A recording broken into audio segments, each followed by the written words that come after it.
U.S. releases 14 Canadian wolves into the wild and saves $94 billion. That 14 wolves changed the course of an entire ecosystem. Oh yeah, In I heard about 1995, this. the U.S. government did something that seemed pretty simple. They It took wasn't this 14 because Canadian wolves they and released them. removed all of the wolves, and then the population of all of their prey animals were becoming overrun. And then wasn't that park the Yellowstone Park or something? Yeah, I heard into about Yellowstone National Park.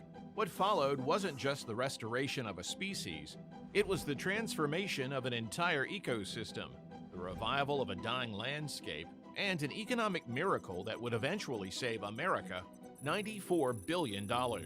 But to understand how 14 wolves managed to do all this, we need to go back to when everything started going wrong. Here's an unobtrusive reminder to hit that like button if you're ready for an incredible story about how nature can heal itself in the most unexpected ways. Let's start in the early 1900s. Wolf? Back then, wolves were seen as nothing but pests, dangerous predators that needed to be eliminated. They're so The pretty. U.S. government actually had official wolf killers, people whose job was literally to just shoot, trap, or poison every wolf they could find. And they were really good at their jobs. By 1926, the last wolf pack in Yellowstone had been killed. People celebrated this as a victory. They had no idea what they'd just done. But here's where it gets really interesting. At first, everything seemed fine. Sure, there were no wolves, but who needs wolves, right? Wrong. Over the next few decades, there's a reason things why started nature going has things in terribly place. wrong. But so Jesus. slowly that at first, nobody noticed. It was like watching a train wreck in slow motion. Without wolves, the elk population exploded. And I mean exploded. By the 1990s, there were about 19,000 elk in Yellowstone's northern range alone. These elk basically turned into living lawnmowers, eating every young tree and bush they could find. Aspen trees, willows, cottonwoods, nothing stood a chance. Saplings would sprout in the spring, and by winter, they'd all be gone. But wait, I hear you asking, couldn't they just hunt the elk to control the population? Well, they tried. But here's something fascinating. Wolves don't just kill elk, they change how elk behave. This is something scientists call the ecology of fear, and it's way more important than anyone realizes. Welcome back. When there are no wolves around, elk can just stand in one place, munching away until they've eaten everything. It's like teenagers raiding a refrigerator when their parents are away for the weekend. But with wolves present, elk have to keep moving, stay vigilant, avoid certain areas. They can't just hang out by rivers and streams all day, eating all the young trees. By the early 1990s, Yellowstone was in serious trouble. The park's ecosystem was collapsing, but most visitors had no idea. They'd see the beautiful mountains, the geysers, the elk everywhere, and think everything was perfect. But scientists were watching a different story unfold. The decision to bring back wolves wasn't an easy one. Ranchers fought against it, worried about their livestock. Hunters weren't happy either. They thought wolves would decimate the elk population they relied on. Some Why are locals humans so even fucking spread rumors stupid? that the government was planning to release super wolves, specially bred killing machines that would terrorize the entire region. But here's Jesus something most Christ. people don't know. The wolves chosen for reintroduction were carefully selected. They picked wolves from Canada because these wolves were used to hunting the same prey they'd find in Yellowstone. They choose wolves from different packs to ensure genetic diversity. And get this, they even looked Because for my wolves games that and I had don't never care about had others, conflicts yeah. with humans or livestock. The actual reintroduction was like something out of a movie. In January 1995, 14 wolves were brought in, each one carefully sedated and transported in separate crates. The wolves were kept in acclimation pens for several weeks, allowing them to get used to their new home while still being protected. When they were finally released, nobody knew if they'd stay in the park or just run away. Not only did they stay, but they thrived. And this is where the story gets really interesting. Each wolf pack developed its own personality, its own hunting style, Cute. even its own family drama that researchers could follow like some wild I hope they animal were soap protected, opera. right? Take They the couldn't be Druid hunted. Peak Pack, for example.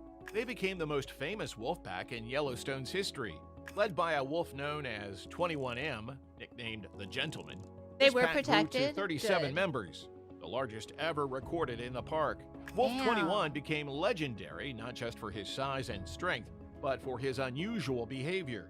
He never killed defeated rivals, adopted orphaned pups, and stayed with the same mate for life.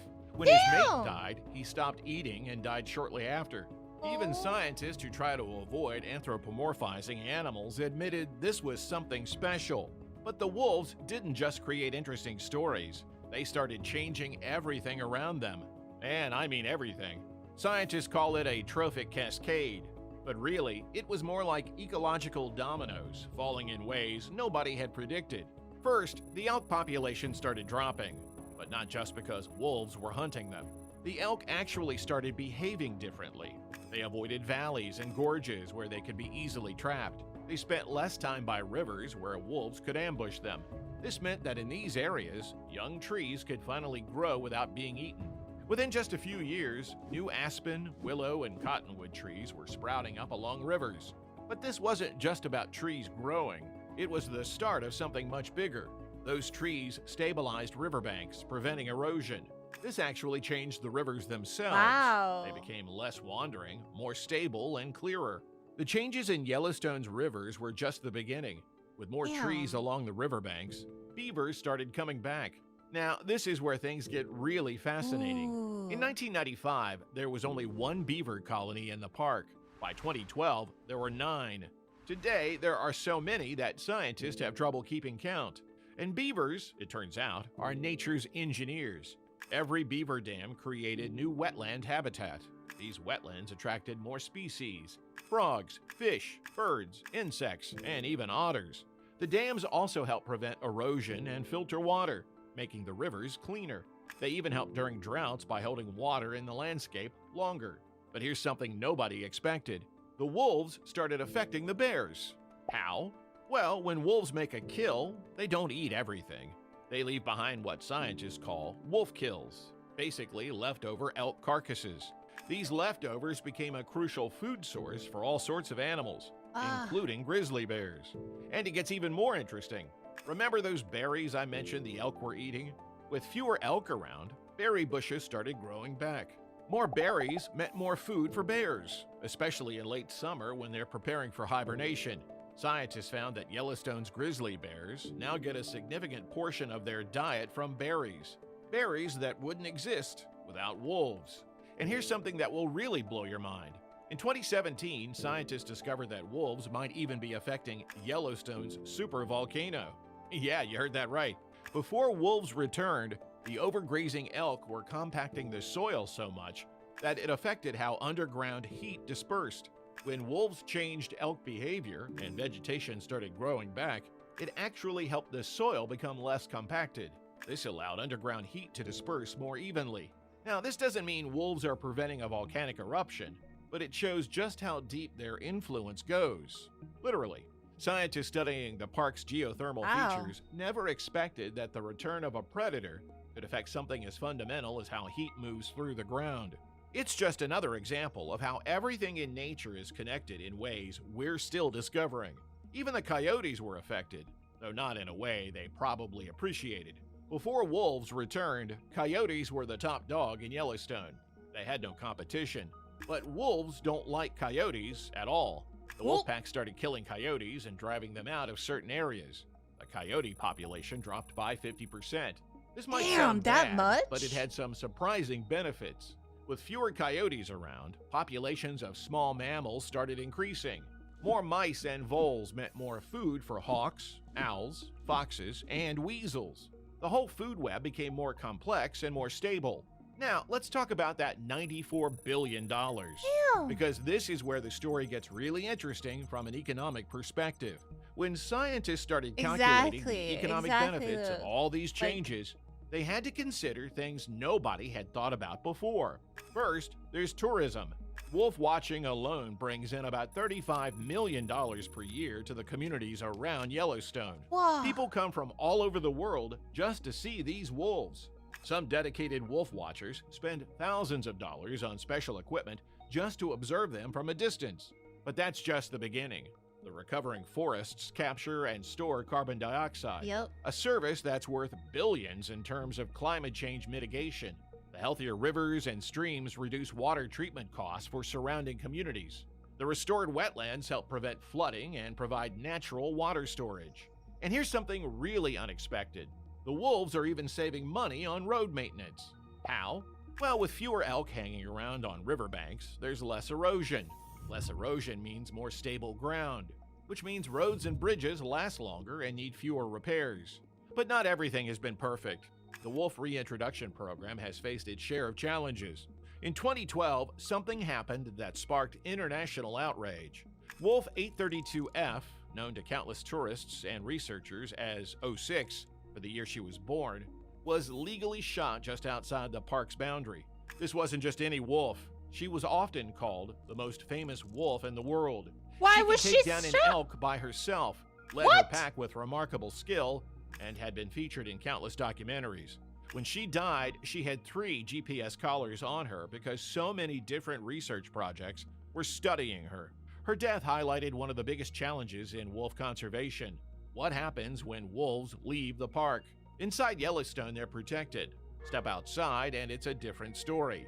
Some states have even established wolf hunting seasons, leading to heated debates between conservationists and local communities. But here's something fascinating that came out of all this controversy. Scientists started studying how wolf packs adapt to losing their leaders. They discovered something incredible. Wolf packs are remarkably resilient. When an alpha wolf dies, the pack doesn't just fall apart. They reorganize, adapt, and continue. It's like they have a built-in backup system. They do. And They have a speaking of hierarchy, discoveries, don't the they? Yellowstone Wolf They do. Project They has have an revealed things about alpha, wolf and then when the behavior alpha that dies, doesn't the nobody knew beta take before. over? For instance, scientists found that wolves play favorites within their packs. They form special bonds with certain No. pack members, much like humans have best friends. They even grieve when pack members die, something that was captured on video when the famous Wolf 21 lost her mate. The success in Yellowstone has inspired similar projects around the world. In Europe, wolves are naturally I was returning only to seen in areas wolf where they captivity. were wiped out centuries Oh. ago. In Scotland, there's serious talk about reintroducing wolves The to help trophy control the hunter? deer population.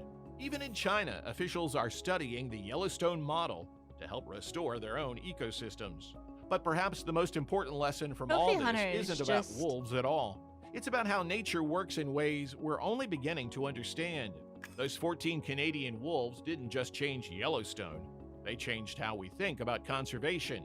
They showed us that sometimes the best way to fix an ecosystem isn't to micromanage every detail, but to bring back the missing pieces and let nature do its thing. Oh, was it research Today, there are roughly misinterpretation that became popular? 528 wolves in Okay. the greater Yellowstone ecosystem. Every year, they attract over 500,000 visitors to the park. They've helped create jobs, restore rivers, bring back trees, and save billions of dollars. Not bad for 14 wolves that nobody wanted back in 1995. You know what's really ironic?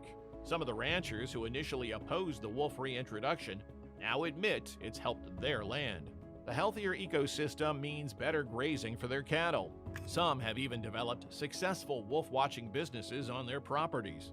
Talk about turning enemies into allies. Scientists are still discovering new effects of the wolf reintroduction.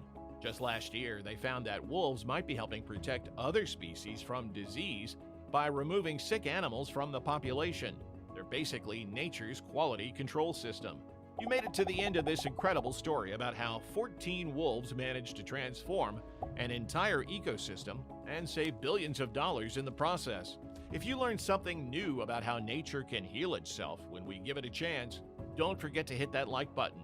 And maybe next time someone so tells you one cute. small change can't make a difference, tell them about the wolves of Yellowstone. And we'll see you next time. They're so freaking adorable. I love them.